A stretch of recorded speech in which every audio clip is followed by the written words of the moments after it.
Mission mode में आप सबका बहुत बहुत स्वागत है।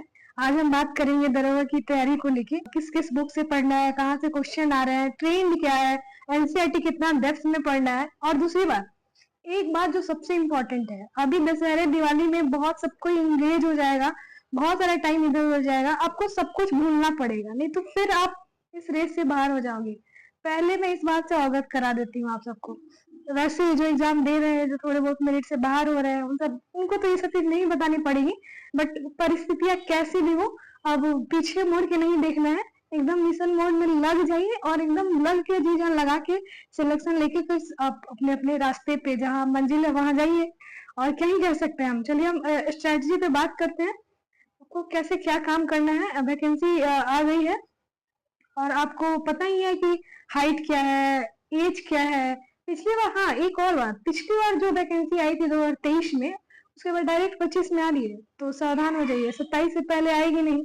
तो आपको ऐसा ऐसा पढ़ाई करना है कि सिलेक्शन लेके ही आप मतलब यहाँ से निकलो। और फिर दूसरी बात ये हम बता रहे हैं आपको, लास्ट ईयर आपको बहुत ज्यादा टाइम नहीं दिया था। 30 सितंबर को जारी हुआ नोटिफिकेशन और 17 दिसंबर का जो एग्जाम ले ही लिया, मतलब एग्जाम हो गया था। तो सोचिए, मतलब मुश्किल से इतना कम टाइम मिला। अभी तो आपको फॉर्म डालिएगा, फिर आपको तुरंत 2 महीना भी मुश्किल से हमको लग रहा नहीं बचेगा। छठ दिवाली सब इसी में है, तो सबको एकदम मतलब छठ दिवाली का बार बार जोर दे रहे हैं इसलिए कि आपको थोड़ा सतर्क रहिएगा, देखिएगा कैसे क्या करना है, मैनेज कीजिएगा, बट मतलब पीछे मुड़ कर मत देखिएगा। बहुत इंतजार, ये वर्षों बाद लग रहा है, वर्षों से सबको लगा हुआ है इंतजार में, कितने साल के बाद वैकेंसी आ रहा है, उस टाइप से सबको फीलिंग हो रहा है। तो चलिए फाइनली इंतजार तो खत्म हुआ, हम अपने अपने जो कार्य है उस पे आगे कार्य करते हैं, कैसे क्या करना है। जो नए हैं उनके लिए स्पेशली है, आप 1 घंटा हिस्ट्री को दे दीजिए, आप कॉपी पेन ले लीजिए और लिखिए। 2 घंटे साइंस को दे दीजिए, 1 घंटे आप पॉलिटी, और उसी में आप थोड़ा सा टाइम निकाल के इकोनॉमिक्स दे दीजिए, क्योंकि ज्यादा कुछ उसमें पूछता नहीं है, आपको करेंट पे बहुत ज्यादा फोकस करना है। उस पर आपको लगभग 1 से 1.5 घंटा देना होगा, 130 मिनट आपको देना ही पड़ेगा। और डेली पढ़िएगा तो एग्जाम तक 4-5 बार आपका रिवीजन हो जाएगा। दूसरी बात, अब हम आते हैं, इतना आप कम से कम 3 सब्जेक्ट लेकर चलिए, 3-4 सब्जेक्ट कोशिश कीजिए, चारों पांचों सब्जेक्ट डेली थोड़ा थोड़ा देर पढ़े। बट जिनको नहीं हो पा रहा है, जिनसे जो पहली दफा तैयारी कर रहे हैं, उनको 3 सब्जेक्ट लेके चलना चाहिए। और जिनका तैयारी हो चुका है, लगभग जो इतनी टाइम से वैकेंसी का वेट कर रहे हैं, तैयारी तो हो ही गया होगा सबका, ऑलमोस्ट 50% तो हो ही गया होगा, तो आप 4 सब्जेक्ट से 5 सब्जेक्ट लेकर चल सकते हैं। सबका टाइमिंग अलग अलग होगा और आप उसमें मतलब वो सब कुछ है ना, एमसीक्यू भी है, घटना चक्र भी है, और भी सब कुछ करना है। 4-5 घंटा दम लगा के पढ़िए। उसमें से आप फिर क्या कीजिएगा, 4-5 घंटा पढ़ने के बाद, 1 मिनट, 4-5 घंटा पढ़िए और उसके बाद क्या कर लीजिएगा आप, इसमें से 2 घंटे आप टेस्ट को दे दीजिए।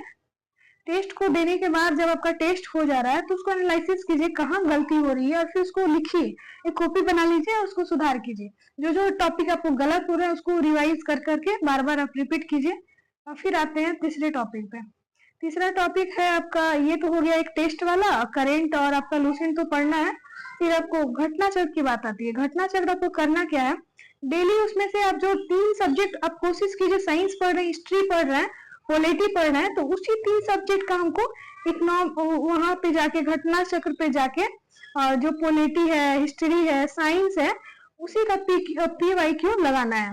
इसके लिए आपको साइंस के लिए लूसेंट, एनसीईआरटी का ये एग्जाम पोर्टल का बुक, सारे फैक्ट डेटा एक जगह है।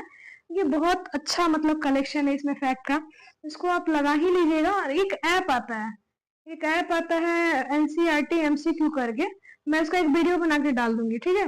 उस पर भी आप प्रैक्टिस करते रहिए। साइंस का थोड़ा सा क्वेश्चन पूछता है तो अच्छा खासा आपको टाइम देना पड़ेगा। मैथ रीजनिंग का तो आपको हम बता ही दिए, हिंदी इंग्लिश का क्या क्या करना है। चलिए हम सिलेबस टॉपिक वाइज देख लेते हैं, क्या क्या टॉपिक है, क्या क्या पढ़ना है।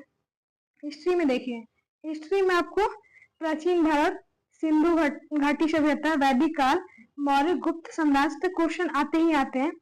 और मध्यकालीन भारत में दिल्ली सल्तनत, मुगल काल, आधुनिक भारत में 1857 की क्रांति, गांधी युग, स्वतंत्रता आंदोलन।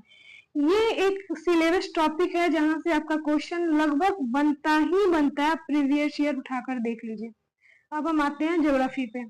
ज्योग्राफी पे आपको क्या करना है, भारत के भूगोल, नदियां, पर्वत, पठार, विश्व के भूगोल के बेसिक टॉपिक, और जलवायु, कृषि, मृदा, आप विश्व के भूगोल को अच्छे से देखिएगा। और वर्ल्ड हिस्ट्री, एक चीज हम इसमें बताना भूल गए थे, इसमें एक चीज ऐड कर लीजिएगा आप, वर्ल्ड हिस्ट्री से क्वेश्चन हर हाल में पूछते हैं, पीटी में भी, मेंस में भी। आप देख लीजिएगा, मैं इसका एक वीडियो बना के डाल दूंगी, एनसीईआरटी का जितने इंपॉर्टेंट क्वेश्चन है स्पेशल, मैं सिर्फ वर्ल्ड हिस्ट्री का अलग से मैं कर दूंगी, उसके लिए आप टेंशन नहीं लेना है, बस अपडेट रहिएगा, आपको पता चल जाएगा।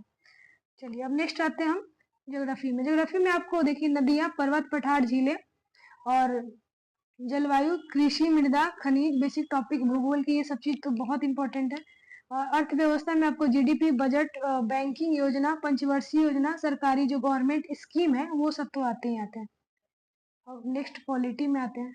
देखिए संविधान की जो आपके प्रमुख जो भी है, अनुच्छेद है, अधिकार है, मौलिक अधिकार है, कर्तव्य है, राष्ट्रपति, प्रधानमंत्री, संसद, न्यायपालिका, संविधान संशोधन, ये आप लूसेंट से पढ़िए, आके एमसीक्यू आप घटना चक्र का लगाइए ही लगाइए। उसके बाद आप साइंस में ये सारे जो इम्पोर्टेंट चैप्टर जहाँ से क्वेश्चन बने हैं, मैं उसकी बात कर रही हूँ। आपको सारे टॉपिक पढ़ने, छोड़ने किसी के नहीं है, क्योंकि आपको आएंगे जहां से क्वेश्चन हर हाल में बने हैं, मैं ये सारा टॉपिक पीवाईक्यू का निकाल के लाई हूँ।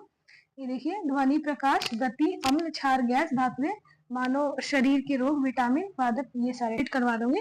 वर्ल्ड हिस्ट्री का छोटा सा है सिलेबस, उसको मैं अकॉर्डिंग टू जो क्वेश्चन पूछा गया इससे पहले, उसके हिसाब से मैं मतलब ए टू जेड सब कुछ कंप्लीट करवा दूंगी अपने चैनल पे। स्टैटिक्स में जैसे आपसे पूछते हैं, आर्ट एंड कल्चर का पूछ लिया, नस्ल पूछता है जानवर का, और फिर आपसे खेल कूद से जो क्वेश्चन पूछता है, किसके कौन से खेल जो शब्द होते हैं, ये शब्द किस खेल से रिलेटेड है, वो सारे क्वेश्चन स्टैटिक्स के जितने हैं, मैथ वगैरह, ये मैं खुद अपने चैनल पे करवा दूंगी। थैंक यू सो मच, फिर मैं मिलूंगी नेक्स्ट वीडियो में।